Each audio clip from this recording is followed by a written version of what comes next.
Hey yo, I don't know what happened to the last live, yo. Like I was on live and I couldn't even watch the whole video. It would cut off after 20 seconds. All right, so um, I just went on ahead and deleted that live video. I'm gonna make another one.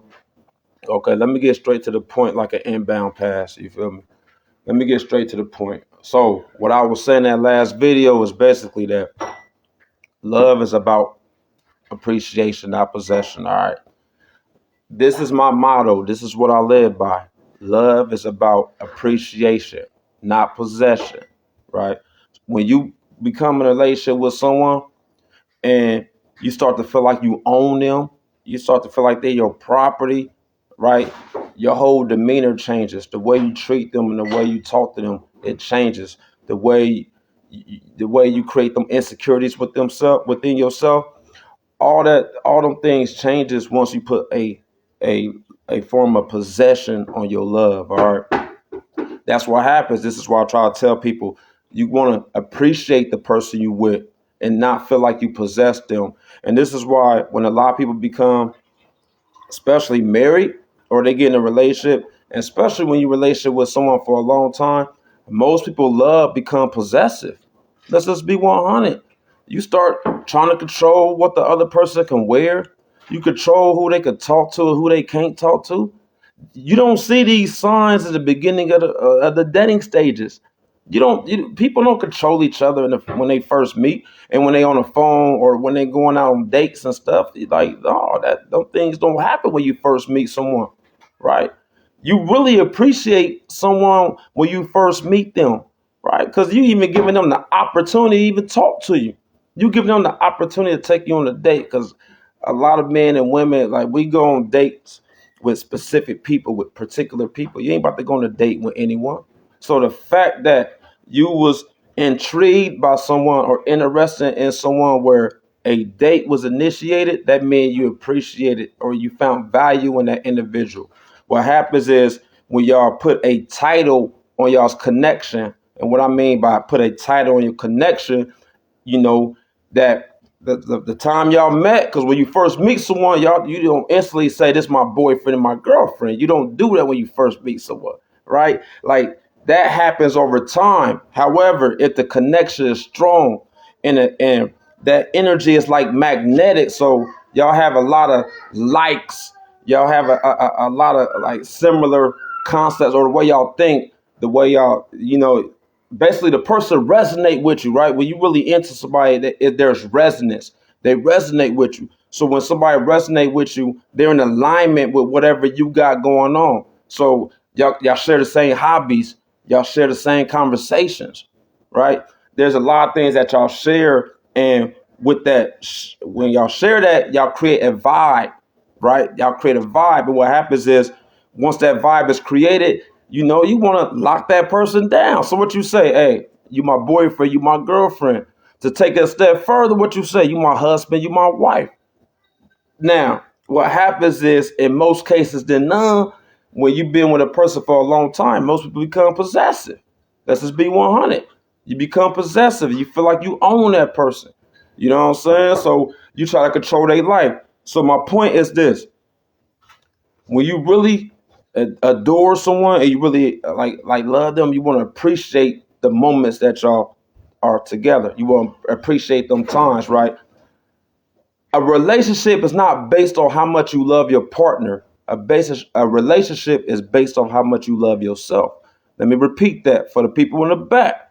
A relationship is not based on how much you love your partner. It's based on how much you love yourself. So basically, whatever a person is feeling internally, right? They're going to project the emotions and feelings onto the person in relationship with. So if a person is feeling insecure, that insecurity is going to be projected onto the person that the relationship with, and that insecurity is going to cause that person to be more controlling. Now they're going to try to control who you can hang with, who you can talk to. But this was not relevant in the beginning of a relationship. So you want to appreciate those moments. And on some real, a relationship is really supposed to teach you more about yourself, right? So every relationship has an expiration date, meaning like everybody's not going to be, just because you with someone, that don't mean you go be with that individual forever. That doesn't mean that. You're not gonna be with that individual forever. So you want to appreciate the moments y'all have. Every relationship is a lesson. And when used correctly, that relationship helps you figure out more of who you are, right? A lot of times we don't know what irks us. We don't know our likes or dislikes unless you come across someone who open up what you like. You might like there's a certain feeling you might never knew existed, but you came across an individual and that person created a scenario in your life and an atmosphere that created a vibe and you fell in love with that vibe. So you fell in love with that characteristic of an individual. So that individual really told you more about you, more about what you like. You feel me? So that's why you supposed to appreciate the times you with someone. You do not own anyone. And a lot of times when we break up with someone, it's because they outgrew each other. So when you really break up with someone, the fact that y'all are not on the same page energetically, this what causes the relationship to become chaotic. And there's a lot of friction. So, when you first meet someone, like you don't have a care in the world what the other individual do. But this is signs that let you know, like if you're in a relationship, that expiration date has came, and what y'all doing now is y'all forcing each other to be with each other.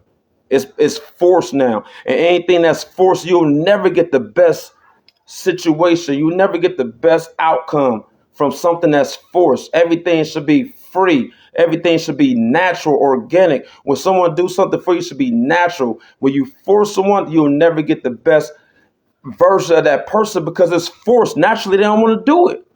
So you forcing them to do it. So if you force them to do it, what you think gonna happen? You're not about to get the best version of that outcome when you force people to do things. And this is what I see a lot in modern day relationships. People are forcing they force themselves to be in that relationship. Either they're married or they have kids. And trust me, I get it. Trust me, I get it. Some people stay in a relationship with someone or they stay married because of the kids, or it's because of the mortgage. Y'all don't want to, somebody have to get out the house, or maybe they're not, financially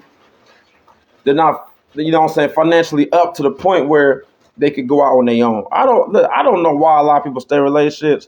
However, I just know a lot of people miserable in relationships. This facts. Y'all know I'm a rooster in Chinese astrology. I'm very observant. I've been observant my whole life.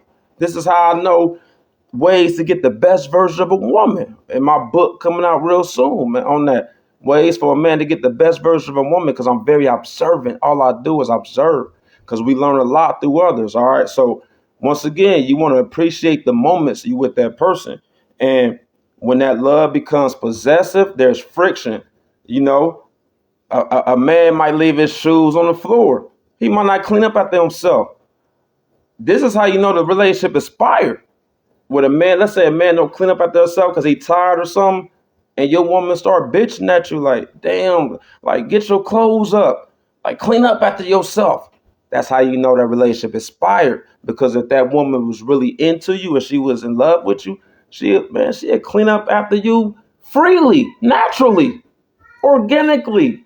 She'd clean up after you. She ain't even go make a fit about it. You feel me? That's facts.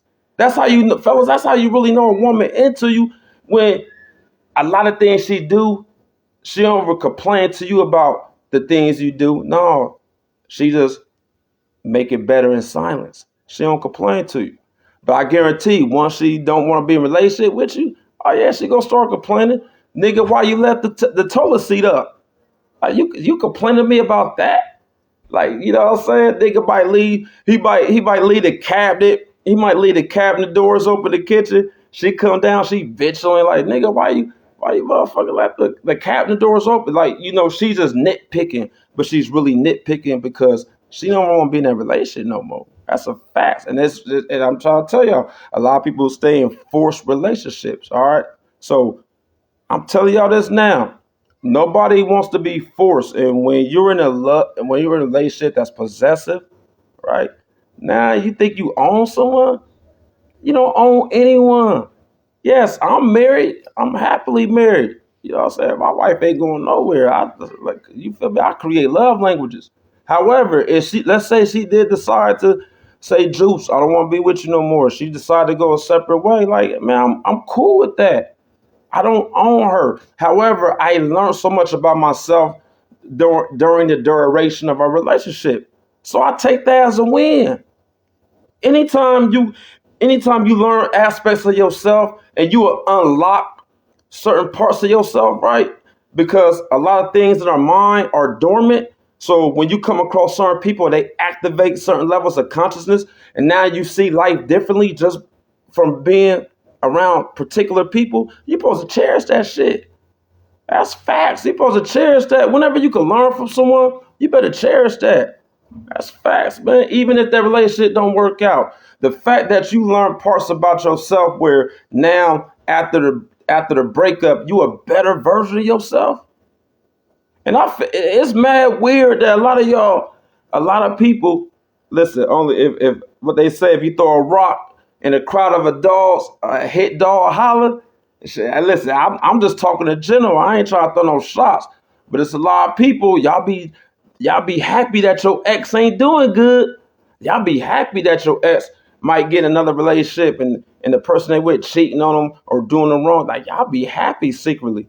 Or where that person don't is not being successful in life, or they're struggling. Like, y'all be happy. That's weird energy to me. That's weird. You happy because your ex is doing like bad? Listen, man, I'm telling you, man, anybody around me, I'm gonna help you be the best version of yourself, man. Because that's how you make the world a better world. You gotta make people better. Even if even if that relationship is not forever, you still supposed to make that person better. I mean, that's how you know someone who got pure intentions and righteous intentions, right? When you really like you in people's lives and you want them to elevate, you want them to be at a better place. You feel me? Like a lot of people ain't like that. A lot of people be happy you doing bad. You hear me? Especially people who had access to you, and for whatever reason they fucked it up because they was disloyal, or they did you wrong, or they didn't appreciate your worth or understand your worth, and you level up. Now they mad they ain't got access to you no more. It be like that, man. But however, you learn something from them. You feel me? You learn something from disloyal people too. You learned that you know, like loyalty is important, and you learned that you got to keep your guards up when you deal with certain individuals. Now you might not be so vulnerable now. Now you know you go protect your heart like Fort Knox. And honestly, you're supposed to protect your heart. Your heart is what pumps life into you. It gives you life. That blood pump through that heart. That heart got to beat. You got to protect that heart at all times. So whenever you relationship with someone and they tell you, "Ooh, I love you. I'm not going nowhere. I don't want to be with nobody else," and you the only person I want to be with for the rest of my life, you know, we hear that a lot in relationship. However, when that relationship split apart, you have one person, you have one, it could be the man or woman, right? They'd be like, "Well, you said you love me. You said you would never leave. I remember we was in a bedroom. You said I'm the only one for you. You said you would never leave." But that person left you. But what y'all got to realize is when y'all was expressing to each other how much y'all love each other, how much y'all want to be together, and y'all gonna be together forever, that connection, that feeling was for the moment. A lot of times y'all misconstrue the moment for eternity. The moment is the moment. You're supposed to appreciate the moment. You embrace the moment. You would cherish the moment. But that moment is not eternity. It's not for the rest of your life. That's a fact. And then, you know what I'm saying? I've been on here, you know what I'm saying? What's up, Jazz? You know what I'm saying? I see Paul in here. What's up, Tony? You know what I'm saying? They're my old peoples from the MIDI. You know, shout out to the MIDI 513. But listen, let me tell y'all something. I'll be 100. I feel like a lot of people miserable in their relationship or marriage, right? Now, this is a question I ask people, right? Because I do. I be asking people, especially people I meet, you know what I'm saying? Like, I ask them, if you come across a married couple, or let's just say you married. Let's say you married, right? You listen to this live, you married. right? I already think a lot of people married and they just doing it for the kids or for the vows. They're not really happy in that marriage, right? But that's a whole nother story. This is how you could tell if you really love and cherish the person you're married to. I ask you this question. Could you be with that person in another lifetime? Right? If you had to restart your life over, right, and there's no kids involved, there's no mortgage involved, right? There's no vows involved. Would you still be with that person in another lifetime? And in the reality, honestly, if your answer is yes, you really love that person you married to. That's a fact. That's a fact. Because I'm be 100. I talk to a lot of people, and a lot of people, man, they only married because of the kids, which is cool. You know what I'm saying? And let me say this before I get off this live. Let me take my hat out to all those who are married, all those couples who stayed together for the sake of the kids. Like, I gotta take my hat off to y'all for that, because when the kids is around a family, they see that structure, they see that masculine and feminine energy inside the house, they see that masculine and feminine presence inside the house. Hey, listen, man, I take my hat off to y'all. They need to see that. Kids need to see that. Facts. You feel me? They need to see that. All right. So, hey, listen, tell me what y'all think in the comments. Once again, use that relationship to learn from it, to grow with it, to evolve. Don't use that relationship to be stagnant, to be complacent, right? A stagnant relationship is a forced relationship. It's stagnant. There's no growth. And if you're not growing, you're not living, right? You're not growing, you're not living. And just because we don't grow no more physically, that don't mean you can't grow spiritually and mentally. So if you ain't growing, you ain't living, all right? Don't fall in love. You got to grow in love, all right? That's my motto. Don't fall in love, because whatever fall breaks. You got to grow in love. So when you and your partner are growing in love, y'all growing together, y'all making each other a better version of yourself. And sometimes it's cool to make your significant other a better version for someone else. Don't be a hater. See, when your love is based off appreciation, that's cool. You want your partner to be happy, but when your love is based off possession, you don't want your partner to be happy with nobody else. You want to control them. Like, what's up with that? You'll never get the best version of someone if you're trying to control them. So you want to be miserable, and you want your partner to be miserable too? Hey, some people love misery. Misery loves company. Hey, tell me what y'all think in the comments. I'm out, man. I holla, Juice the Metaphysical. Peace.